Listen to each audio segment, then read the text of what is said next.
145 pays sur les 193 États membres de l'ONU reconnaissent l'État palestinien. En Europe, l'Irlande, l'Espagne, la Norvège viennent de le faire. Dans quelques jours, ce sera au tour de la Slovénie. Et la France, souvent appelée la patrie des droits de l'homme. Eh bien, la réponse d'Emmanuel Macron.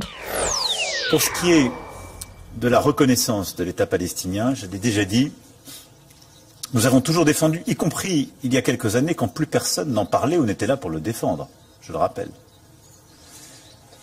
Parfois même dans la région. Nous avons toujours défendu les deux États comme étant la solution politique, et en particulier celle qui permettait de répondre aux droits légitimes des Palestiniens aspirant à un État.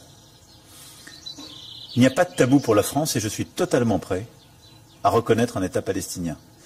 Mais j'ai toujours dit depuis le début, c'est ce que j'ai encore expliqué vendredi dernier à l'ensemble des ministres des Affaires étrangères de la région qui sont venus, avec lesquels nous avons travaillé sur l'initiative arabe, je considère que cette reconnaissance doit arriver à un moment utile, c'est-à-dire à un moment où elle s'inscrit dans un processus où les États de la région et Israël se sont engagés et qui permet, sur la base aussi d'une réforme de l'autorité palestinienne, de produire un résultat utile.